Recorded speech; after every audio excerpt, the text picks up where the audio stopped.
ब्रह्मोपदेष्ट्रे मे गुरवे दैवताय च प्राप्याय प्रापकायास्तु नमः श्रीनिधये नमः।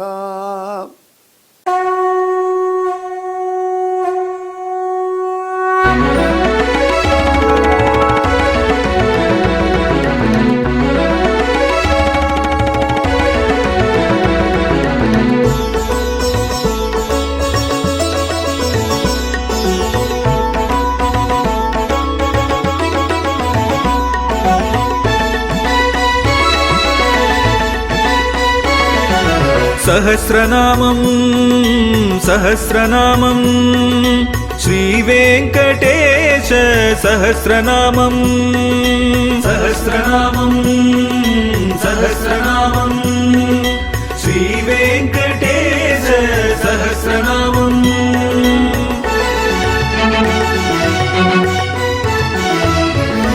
உலகில் கலிவினை தோஷம் அகற்றும் நாமம் சஹஸ்ரநாமம். உயர்வுகளை வாழ்வில் அளிக்கும் நாமம் சஹஸ்ரநாமம். திருமலையில் தினம் அர்ச்சனை நடைபெறும் நாமம் சஹஸ்ரநாமம். திருவேங்கடனின் தரிசனம் காட்டும் நாமம் சஹஸ்ரநாமம். सहस्रनामं सहस्रनामं श्रीवेङ्कटेश सहस्रनामं सहस्रनामं सहस्रनामं श्रीवेङ्कटेश सहस्रनामं। அன்பர்களே, இப்பொழுது நாம் ஸ்ரீ வெங்கடேச சஹஸ்ரநாமத்திலே 132வது திருநாமத்தை அனுபவிப்போம்.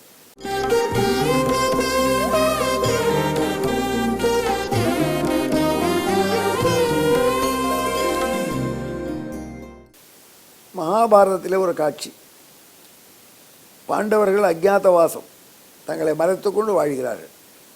ஒரு வருஷம் அப்படி இருக்கணும், 12 வருஷம் வனத்தில் வாசம் பண்ணணும், ஒரு வருஷம் அன்ஐடென்டிஃபைடாக யாரும் அவர்களை அடையாளம் தெரியாதவராக தங்களை மறைத்து கொண்டு இருக்கணும். அந்த ஒரு வருஷத்துக்குள்ளே யாராவது பாண்டவர்களை கௌரவபட்சத்தவர்கள் கண்டுபிடித்து விட்டால் பாண்டவர்கள் அவுட்டு. அந்த குழந்தைகள் தான் ஓடி விளையாடச்சு ஒளிஞ்சின்றத குழந்தை தொக்கிட்டா முடிஞ்சு போச்சு கேம். அப்படி பாண்டவர்கள் தோற்று விடுவார்கள். மீண்டும் 12 ஆண்டு வனவாசம் பண்ணணும். அப்படிங்கிற கண்டிஷன் மீது பாண்டவர்கள் சார்பில் தர்மபுத்திரனும் சகுனியும் சூதாடினார்கள். துரியோதன சார்பில் சகுனி. இந்த மாதிரி ஏன் கண்டிஷன் போட்டார்கள்னா, நிச்சயமாக பாண்டவர்கள் தங்களையே மறைச்சிக்க முடியாது. பீமசேனன் எப்படி மறைச்சிக்க முடியும்? பீமசேனனை பற்றிய படங்கள் அங்கே பார்த்தாலும் ஓட்டியிருக்காங்க. அர்ஜுனனும் பெரிய ஹீரோ.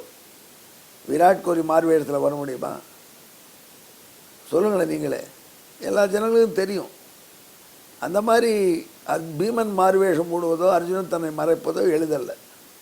எனவே அஜ்ஞாதவாசத்தில் அவர்கள் ஒரு இடத்துக்குள்ளே எப்படியும் கண்டுபிடிச்சிடலாம், மீண்டும் காட்டுக்கு அனுப்பலாம் என்று கௌரவர்களுடைய கருத்தாக இருந்தது. திரௌபதி எப்படி மறைச்சுப்போ? திரௌபதி தன்னை ஒப்பனை வண்ண மகளாக விராட்ட நாட்டு அரசனுடைய மனைவிக்கு ஒப்பனை மேக்கப் கொடுக்கிற பெண்ணாக இருந்தார். அப்பேற்பட்டவ பீமசேனன் இந்த விராட்ட நகரத்தில் சமையல்காரனாக இருக்கான் மன்னனுக்கு.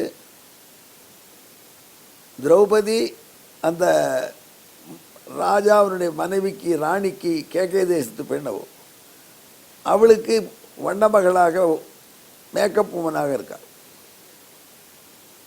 யாரையும் கண்டுபிடிக்க முடியல. பீமனுடைய உயர்ந்த நெடிய உருவம், அவனுடைய தொப்பையே இல்லாத வயிறு அவ்வளோ சாப்பிட்டோம்.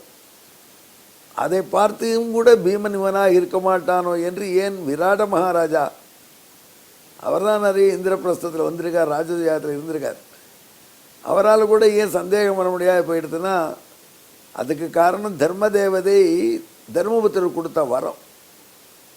தர்மபுத்திரன் நடுரோளில் வந்துன்னு நான் தான் தர்மபுத்திரன் டிக்ளேர் பண்ணால் கூட அந்த ஓராண்டில் யாரும் நீ தர்மபுத்திரில் பைத்தியக்காரன்னு அவரை இறகட்டான்னு சொல்லுவாள். ஆந்திர பிரதேசில் அந்த காலத்தில், ஹைதராபாத்திலலாம், அல்லது நம்ம சென்னையில் கீழ்ப்பாக்கணும் ஹாஸ்பிட்டல் கொண்டு விட்டுருவோம். அப்படின்னு தர்மதேவதை கொடுத்த வரம் அது. அப்படி பாண்டவர்கள் அஜ்ஞாதவாசம் பண்ணக்கூடிய காலத்தில் அப்போது அந்த வருஷம் பீமனுடைய மனைவி திரௌபதி. அந்த நிலையில் இந்த கீச்சகர்னு ஒருத்தர் கைகையினுடைய கசின் பிரதர், பெரிய சண்டியர். அவன் சண்டியர் ராஜாவுக்கு சேனாபதி, அதெல்லாம் அராஜகம் பண்ணுறதுல வல்லவன். அவன் என்ன பண்ணினா, இந்த மாலினிங்கிற பேரில் உள்ள திரௌபதி பூக்கொய்து கொண்டிருந்தது பார்த்தா அந்த இடத்துல மயங்கி போயிட்டான். நீ எப்படியாவது என் மனைவி ஆகணும்னு சொன்னான், தொந்தரவு பண்ணினான். இந்த அரசியல்வாதிகள் பாலியல் வன்கொடுமை பண்ணுவதுங்கிறது ரொம்ப காலமாக இருக்குது. பாருங்களேன், மகாபாரதத்திலேயே அரசியலில் சேர்ந்த சேனாபதி பாலியல் வன்கொடுமைக்கு ரெடி ஆகிட்டான். திரௌபதி பாதுகாப்புக்காக சமையல்காரனாக இருந்த பீமன்ட்ட வந்து சொன்னார். அப்புறம் பீமன் ஒரு சூழ்ச்சி திட்டம் தீட்டினான். சரின்னு சொல்லு, சனியாக நர்த்தக சாலையில் வந்து உன்னை சந்திக்க சொல்லு, சொல்லிட்டு நீ போயிட்டு மீதியை நான் பார்த்துக்கிறேன்னுட்டான். அதை பீமன் போய் அழகான புடவை எடுத்து மேலே போத்துன்னு நர்த்தக சாலை இருட்டில் கீச்சகன் வர சொன்ன திரௌபதி வர சொன்னதில் படுத்திருந்தான். கீச்சகன் வந்தான். பெண்ணே நீ வந்து விட்டாயான்னு என்னவோ உளறினான் ரொமான்ஸ் பண்ணுறதுக்கு. அப்போது இது வரைக்கும் இந்த மாதிரி ஆண்மகனை பார்த்திருக்க மாட்டாய் என்று சொன்னான் கீச்சகன். நீனும் இந்த மாதிரி பெண்ணை பார்த்திருக்க மாட்டாய். நீ எழுந்து பலாறு அடிச்சுட்டான், கொண்டுட்டான். அவனை மாண்டு போனான் கீச்சகன். கீச்சகனை கொன்ற உடனே பீமன் என்ன செஞ்சான், கீச்சகனையோடு யுத்தம் பண்ணுறதுக்கு முன்னாடி பீமசனை அரை மணி நேரம் சந்தனம் சேர்த்தான். மடப்பள்ளியில் உட்காந்து சந்தனம் அரைக்கிறான். அரை மணி, இவ்வளோ பெரிய சந்தனம் உருண்டை. கீச்சகனை கொண்டு விட்டு வந்தான், ஸ்நானம் பண்ணினான், சந்தனம் பூசினான், படுத்துட்டான். வியாச பகவான் சொல்கிறார், ஏன்னா நல்லா இருந்தாலும் எதிரியை கொன்னாலும் அவனுடைய உடம்புல உள்ள ரத்தம் மாம்சமெல்லாம் கையில் பட்டு அருவருப்பாக தானே இருக்கும். அதனால் இது நமக்கு தூய்மை இருக்குன்ற எண்ணம் வராது. அதுக்காக பீமன் இவ்வளோ முன்னேற்பாடு பண்ணி போருக்கு போகிறதுக்கு முன்னாடியே சந்தனம் அரைச்சி வச்சு, அந்த காலத்திலலாம் ஃபாகு இஸ் ஹேப்பனிங் கிடையாது, அதில் அவனே சந்தனத்தை அரைச்சி வச்சுருக்கான். அரைச்சி ஸ்நானம் பண்ணி இது பூசின்னு படுத்தினான். அதை கூட வியாசர் அழகாக வர்ணிக்கிறார். அப்போ என்ன தெரியுதுலேருந்து, ஒருத்தனை கொன்று அவனுடைய உடம்பில் அவனுடைய மாம்சம் ரத்தம் பட்டாலே புனிதம் இல்லாத நிலை. ஆனால் இந்த நரசிம்மமூர்த்தி என்ன செஞ்சான், ஹிரண்யகசிபுவை சமாளித்தான். அது கொல்ல பண்ணியதே ஒரு பொல்யூஷன், அதுக்கே ஒரு ஸ்நானம் பண்ணணும். அதுக்கு மேலே என்ன பண்ணால், அவனுடைய சிறைகள் நரம்புகளெல்லாம் எடுத்து குடலை உருவி மாலையாக போட்டான். இது இன்னும் விசேஷம். அதுவாக மாலையாக போட்டுக்கிறது.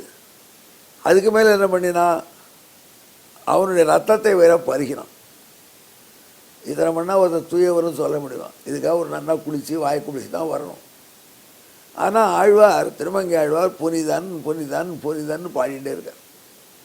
இரண்டிய சமரித்த புனிதன், இரண்டினை வதைத்த புனிதன்.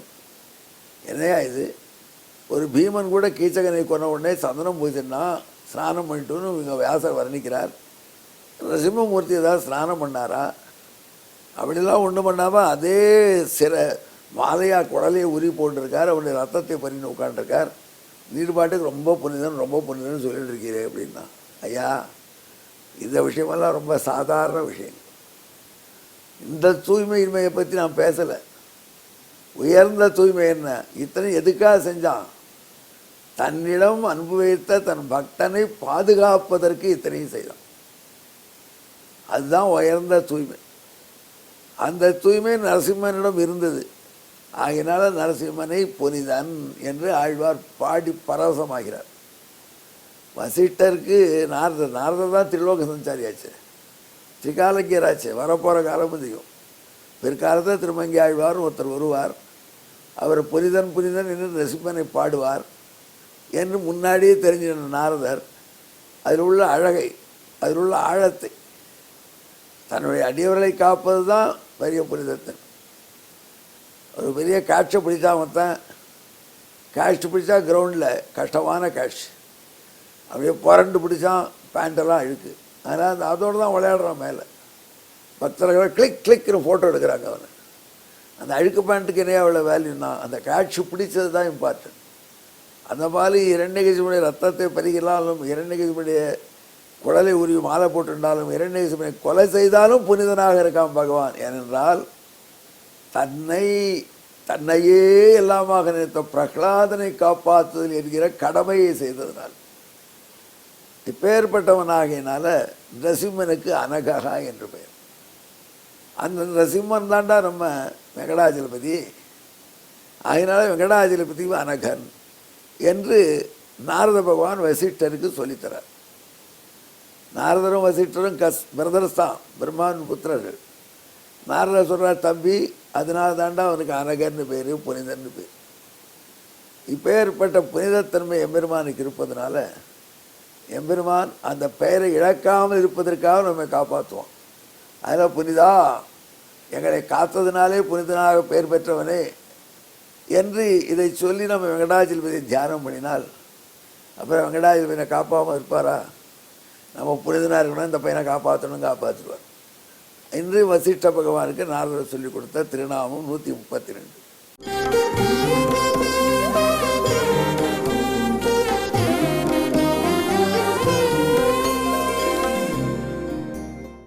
இதை ஞாபகம் வைத்துக் கொள்ள வாய்ப்பாடு. தைத்தியம் ஜகானாச சிராந்ததார மாலேதி தொழிதமாதௌச்ச ததா விபக்தாவன கர்ம பூதா நாம்னா நகோ வெங்கடநாத சிம்மகா. அப்பேற்பட்ட குற்றமற்ற எம்பெருமானை, புனிதனை தியானம் பண்ணி இந்த திருநாமத்தை ஜெபியுங்கள். நீங்கள் எப்பொழுதுமே குறைவில்லாமல் இருக்க எம்பெருமான் காப்பாற்றுவான். ஓ அனகாய நமஹா. நமோ வெங்கடேசாய.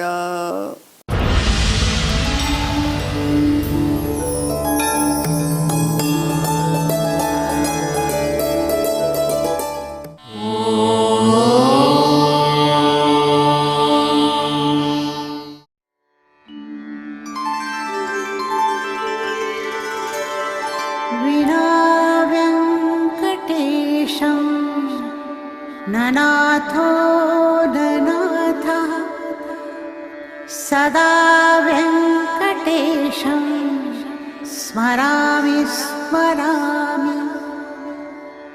हरे वेङ्कटेश प्रसीद प्रसीद. प्रियं वेङ्कटेश प्रयच्छ प्रयच्छ.